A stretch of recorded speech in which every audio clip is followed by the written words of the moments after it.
আসসালামু আলাইকুম। আপনারা সবাই ভালো আছেন তো? আশা করি আল্লাহর রহমতে সবাই ভালো আছেন, আমিও ভালো আছি। সুনামধন্য কিচেন থেকে সবাইকে স্বাগত। আজকে এই যে চিংড়ি কিনলাম, গ্রামে চিংড়ি বেচতে এসেছিলো। আজ পটল দিয়ে চিংড়ি রান্না হবে, তাই এই যে মাছগুলালি রেডি হয়ে গেছি। মাছগুলা সুন্দর করে কেটে নিব, পটলগুলা কেটে নিব, তার সাথে দুটো আলু দিব। এই পটল দিয়ে চিংড়ি দিয়ে মাছ দিয়ে পটল চিংড়ি রান্না হবে। এই মাছগুলো এক এক করে কাটা শুরু করলাম। এইভাবে এইভাবে খোসাগুলো ছাড়াবো। সুরটা কাটলাম, দেখছেন তাই দেখেন কত বড় খোসা। এই যে সুরটা কাটলাম। সুরের এটা উল্টে ফেলতে হয়, এটা খাওয়া যায় না। এই লেজগুলা, ঠ্যাং আছে, চিংড়ি মাছের আবার ঠ্যাং থাকে, এই ঠ্যাংগুলো ছাড়িয়ে ফেলতে হয়। এই যে এইভাবে ছালটাকে এইভাবে করি এক এক করে মাছগুলা সব কুটে নিব। দেখছেন তো এই যে খোসাটা কত বড়, এই খোসাটা ছিঁড়ে ফেলতে হয়। খোসাটা ছিলি আমরা কুটি।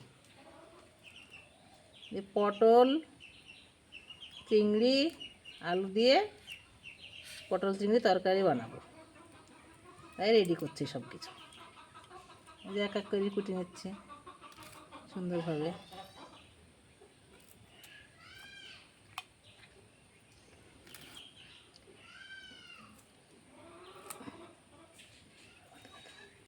পুরো করে কেটে কেটে নিয়েছি, আর পুষ্ট পুষ্ট পটলগুলো নিয়েছি, আর এই যে আলুওয়ালা এরকম করে কেটে নিয়েছি।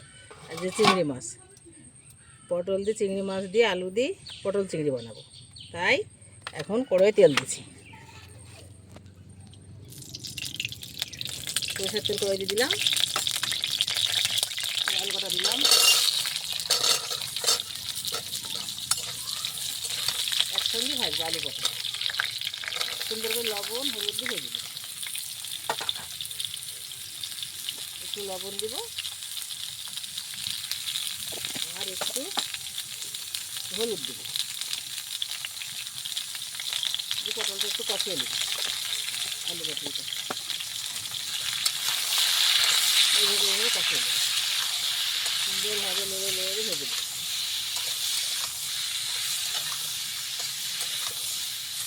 একটু ঢাকা দিয়ে দেবো, সিদ্ধ হবে। সুন্দর করে লেড়ে লেড়ে অনেক টাইম ধরে সিদ্ধ করে নিলাম। পটল আর আলু লবণ হলুদ আর তেল দিয়ে ঢেলে নিলাম।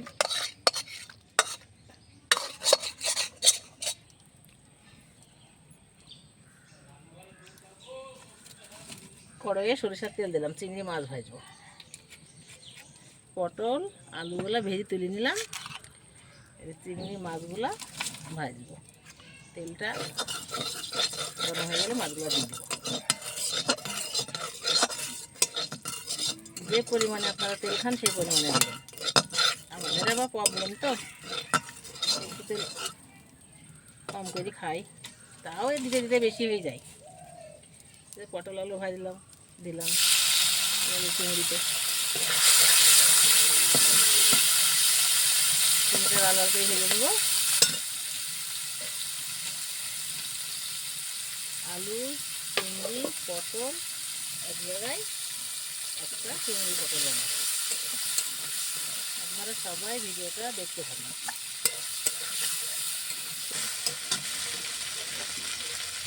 সুন্দরভাবে ভাজা হয়ে গেছে, চিংড়িগুলো প্লেটে নিচ্ছি।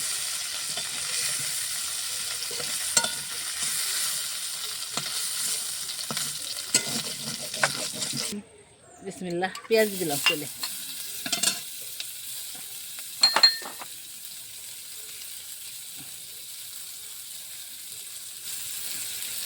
পেঁয়াজগুলো আলাদা করে লাল হয়ে গেলে মশলাগুলো দিয়ে দিব।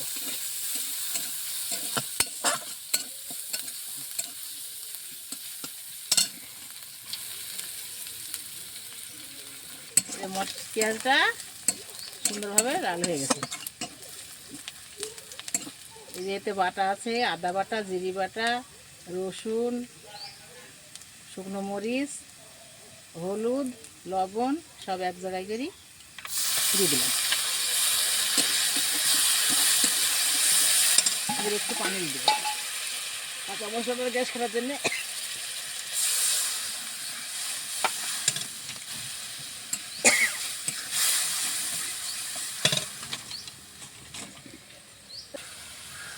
মশলাটা কষানো হয়ে গেছে। এই যে আলু পটল সুন্দর করে কষিয়ে নিয়েছিলাম, ভেজে নিয়েছিলাম, সেটা মশলায় দিলাম। এখন মশলায় দিয়ে লাড়াচাড়া করে কষিয়ে নেব। কষিয়ে দিয়ে অল্প করে একটু পানি দেবো। পানি দেওয়ার পর চিংড়ি মাছগুলো ঢেলে দেবো। সিদ্ধ করে নিয়েছি পটল আলু, আস্তে আস্তে পরে দিয়ে লবণ হলুদ দিয়ে নেড়ে চেড়ে সিদ্ধ করে নিলাম। এখন অল্প একটু পানি দিলেই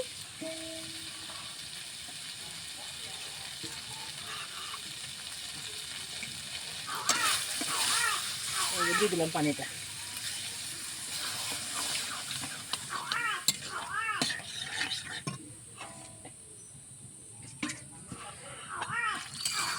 চিংড়িটাও দিয়ে দেবো এখনই। চিংড়ি দিয়ে দিলাম। সবগুলো গুচ্ছি একসঙ্গে ঢেলে দিলাম সুন্দরভাবে। এবার একটু ঢাকা দিয়ে দেবো। 5 মিনিটের মধ্যে আমার রান্না কমপ্লিট হয়ে যাবে। আমার 5 মিনিট হয়ে গেছে। এই যে তরকারিটাও সুন্দরভাবে হয়ে গেছে। এক্ষুনি আমি একটা জায়গায় ঢেলে দেবো। বিসমিল্লাহ। এই যে সুন্দরভাবে তরকারিটা হয়ে গেছে, দেখছেন তো? চিংড়ি আলু আর পটল একটু জিরে ভাজা দিব।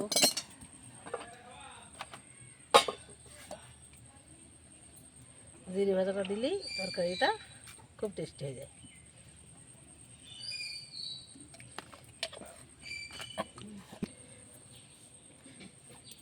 আপনারা পুরো ভিডিওটা দেখবেন। দেখলেন তো পটল আপনারা যেমন খুশি তেমন করে কাটতে পারেন, আলু যেমন খুশি তেমন করে কাটতে পারেন। চিংড়ি মাছটা সুন্দর করে ধুয়ে কুটে নেবেন। নেওয়ার পর এই যে দেখলেন তেলের পরে ওটা পটল আলু দিলাম, দিয়ে সুন্দর করে সিদ্ধ করে নিলাম লেড়ি লেড়ি।